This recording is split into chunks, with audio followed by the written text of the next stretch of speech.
The second unit of this course is going to deal primarily with algebraic expressions, in particular ones that have fractions in them. We call those rational expressions.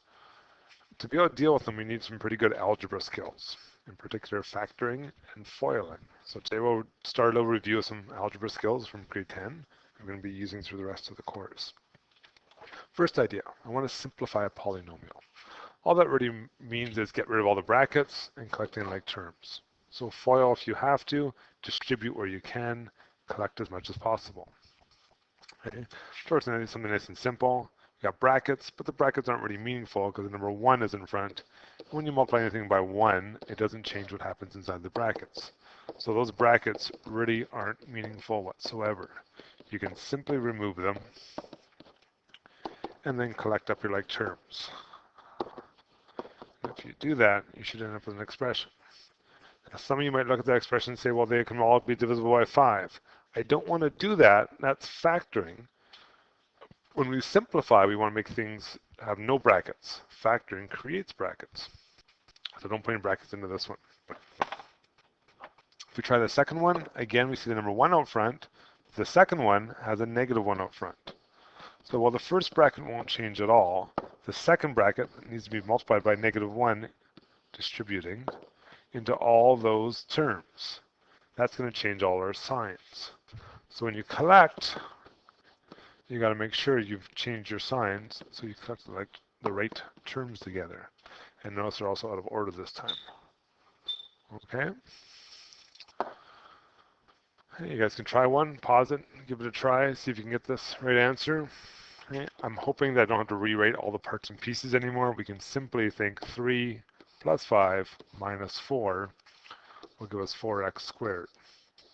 6 minus 7, and then a minus 9 will give us negative 10x's, and negative 1 plus 2 minus negative 3, which becomes a positive 3, right, will give us 4. Now, if you need to write the line in between without the brackets, you're more than welcome to, but our objective here is to get better and faster and be able to do this expanding and simplifying faster. Okay, try the last one if you haven't tried the previous ones without having to rewrite all the parts. Yeah, so I'm looking for 3 ABs, ABs, ABs. There's no other ABs except the one at the end. So I get negative 2. 4AC minus another 4AC gives me no ACs, don't even have to write it. I've got a negative 3BC, and I've got another 5BC, which gives me 2 BCs. And the only thing I have left over at the end is this minus 6 AD. Again, if you want to write it without the brackets, you're more than welcome to, but I'm trying to do it a little bit faster. Okay, what happens when we have brackets multiplying with brackets? We never had that situation previously. They're all separated by plus or minus signs. Our objective when we have 2 sets of brackets is to use the idea of FOIL. Okay. Multiply what's in front by what's inside. So in the first one here, I don't have FOIL yet because I've only got one thing in front, but I can multiply that in, and we'll get 3x cubed. Make sure you add your exponents. So 1 plus 2 makes 3, minus 12x squared, 1 and 1 makes 2, plus 6x. There are no like terms as far as you can go. If we try the next one, expand. Pluses and minuses separate questions into parts. So I got to multiply the next part together. So we got 3x minus 12 and 2x plus 12. If we collect, we simply get 5x this time.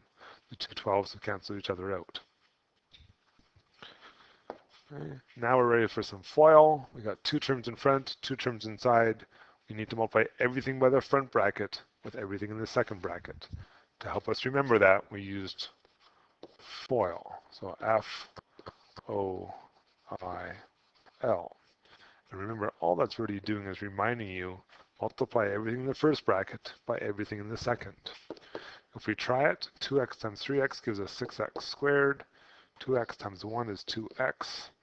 Negative 7 times 3x is negative 21x. And then minus 7. And if you did it right, your 2 middle terms should be like terms. that can be collected.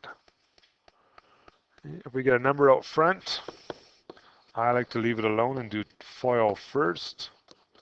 So I'm going to multiply and multiply, multiply and multiply. And the reason I like to leave it alone is this time it's a nice whole number, but if it's not, I'm going to have to use a fraction or a decimal or a weird number all the way through my expansions, and that makes my life messy. Okay, now that I've got to this point, I'm going to multiply or distribute the 3 into everything. So 6x squared minus 3x minus 30. Okay, when we see a bracket with a squared on it, all that really means is I want to multiply that thing by itself twice. So I write it out twice. Then I do FOIL. 2x times 2x is 4x squared, minus 6x and plus 9. And you guys should be really good at FOIL from grade 10, so this should all be a review. Okay. Last one, let's put it all together here. I see a number up front, and I see a bracket squared. So I've got to do all those parts and pieces together. I'm going to leave the negative 3 alone. I'm going to FOIL. I'm going to collect the 2 in the middle, and then I'm going to distribute. Be careful with your signs in that last line, because you're multiplying by a negative 3. Okay, that's grade 9, grade 10 math. Let's extend it a little bit to some more grade 11 kind of things. We're going to involve lots of algebraic expressions that have to be added, subtracted, FOILed, distributed, all those parts and pieces together. So, before I even start this, I'm thinking in my head I'm going to do FOIL because I see brackets multiply with brackets, but an often confusing part is I have to multiply all these brackets together. Here's a big idea. Plus and minus signs separate questions into parts. So really this is like one part here and one part here that need to be added together in the end. So let's do that. Okay, if I FOIL the first part, I get x cubed minus 3x plus x squared minus 3. Plus, as my second part, right? The 5 I'm going to leave alone. X squared plus 4x minus 2x minus 8. Now instead of collecting and then distributing, I'm going to distribute first. The reason why is I'm going to have to collect in the end anyways. I might as well distribute right now so I don't have to worry about collecting and recollecting. Okay, so I multiply the 2 into each of the things in that bracket. Second part of the question, I'm going to multiply 5 into each of the things in this bracket. So we've got 5x squared, 20x, 10x, and 40. Now I can collect the things that are like. There's no other x cubes. There's 7x squared. There's 4x's, and I believe 46 numbers. Okay. You guys can try the next one. Pause it. See if you can do it. Just gonna move it down lower here. If you can, try, check your answer with mine. If you didn't, you gotta be able to try something. This math is a participation sport. Okay, I see a minus sign, so I'm going to separate this into 2 parts. I'm also going to think of this squared as a second x plus 2. So let's FOIL. 2x squared minus 5x plus 6x minus 15. Okay, I got rid of the brackets because my FOILing is done and there's nothing in front of the brackets. But in the next one, I've got a minus sign that's going to affect everything inside the brackets. So when I FOIL this one, I now have to multiply everything in that second bracket by negative 1. This first stuff, nothing happened to us. I just kept it the same. I put my negative 1 in front, and it changes all of my signs. So I end up with minus x squared, minus 2x, and minus 4. Now I could have collected earlier, in particular the first half of it, but I said to myself, why not wait and collect it all at the same time, just to make my life somewhat simpler. Okay, so the x squared, I got one of them. If I put the x's together, I get negative 3 of those, and negative 15, negative 4 makes negative 19. Okay, hopefully you guys got that one. Okay, let's take it to the next step. What happens when I have 3 brackets, or 4 brackets, or 5 brackets? I can't use FOIL anymore because FOIL's got an acronym for binomial times a binomial. But I can use the idea of FOIL, and that is multiply everything in the first bracket by everything in the second. So if I take these two and I do FOIL with them, we'll get x squared plus 2x plus 1x plus 2. Now I need to multiply that by the x plus 3. I haven't done that part yet, so I still need the extra bracket. I can collect in the first bracket, make it simpler. I still haven't done the multiplying, so I need the second bracket. And now I'm ready to use the idea of FOIL. I need to multiply x squared times everything in the other bracket. 3x times everything in the other bracket. And 2 times everything in the other bracket. So I'm using the idea of FOIL in that I multiply everything from the first with everything in the second without actually using the word FOIL. What are we going to get? X squared times x cubed. X squared times 3, 3x squared. 3x times x, 3x squared. 3x times 3, 9x. 2 times x is 2x, and 2 times 3 is 6. And now I've got no more brackets, because it's all been multiplied together. I can collect my like terms. X cubed plus 6x squared plus 11x plus 6. Okay. You guys try the next one. Pause it, try it, see if you can get it right. Okay. This one's slightly easier because I've already taken care of 2 of the brackets for you. All we need to do is the idea of FOIL. X times each thing. That'll give us 2x cubed minus 4x squared plus 1x. Now 2 times each thing. 4x squared minus 8x plus 2. And now collect. Okay. Some things are out of order. That's okay. Just find the ones that go together. The 4x squareds will cancel each other out. We'll get minus 7x and plus 2. And we've expanded. Okay. Where we want to go with this is we're going to be talking about functions. In particular, we want to talk about equivalent functions. Equivalent functions are 2 different versions of the same function. That is, they have the exact same points if you were to graph it. Okay. There's a number of ways to test for this. Easiest way is to do some algebra. Simplify your 2 polynomials and show that your left side comes up to your right side. The opposite to that is you could, this is a painful way, plug in points and show that they always work out to the same value. Now, I'll give you a hint. We're usually going to use that to prove that things are not equivalent. We're going to have 2 different functions and we're going to show they don't come out to the same value because they're not the same, they're not equivalent. Okay. Algebra is easier. So let's look at this example. I've got 2 functions. I want to see if they are equivalent. Are they the same function in different formats? Easiest way is, let's simplify them. So if we do the red one, we can use the idea of FOIL. We'll get 2x cubed plus 5x squared minus 6x. Multiply, multiply, multiply. And then minus 8x squared minus 20x plus 24.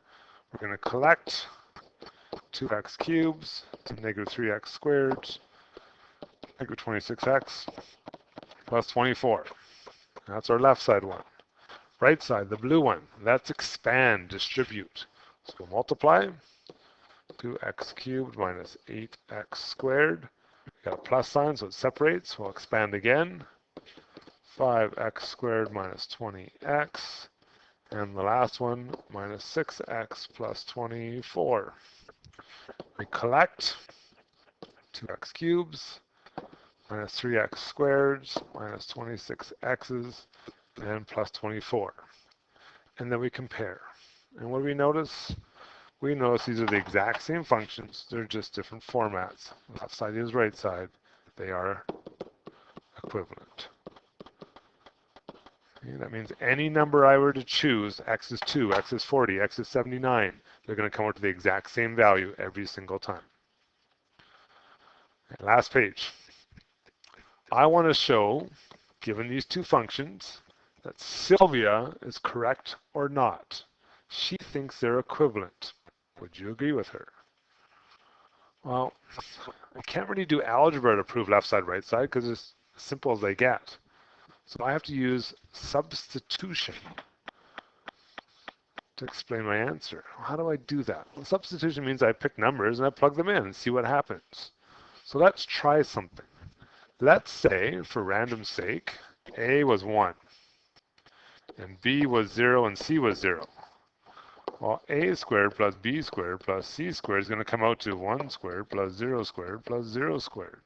That comes out to 1. If I were to put 1 as A and B and C as 0 and 0 in the other part, what are we going to get? We got 2 plus 1. 2 times 1 times 0. 2 times 0. 2 times 0. 2 times 1 times 0.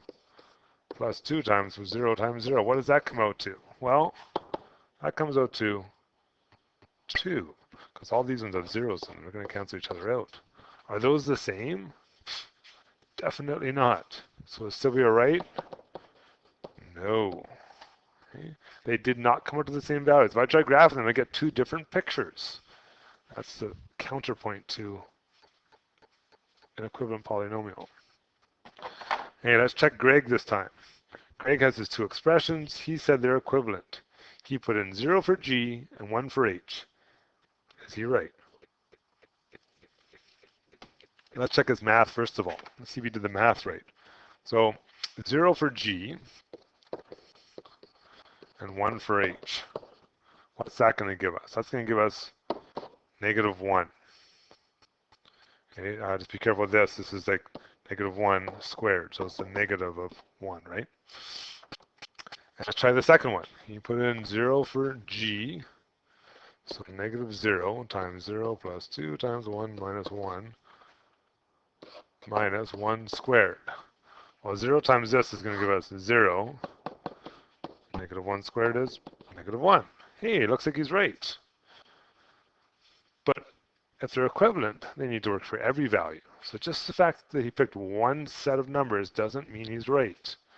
Let's, if we can, try some algebra. I can't really simplify the first thing. That is as simple as that gets.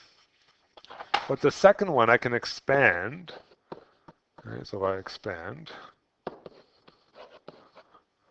and expand, and expand, I'm going to end up with this expression.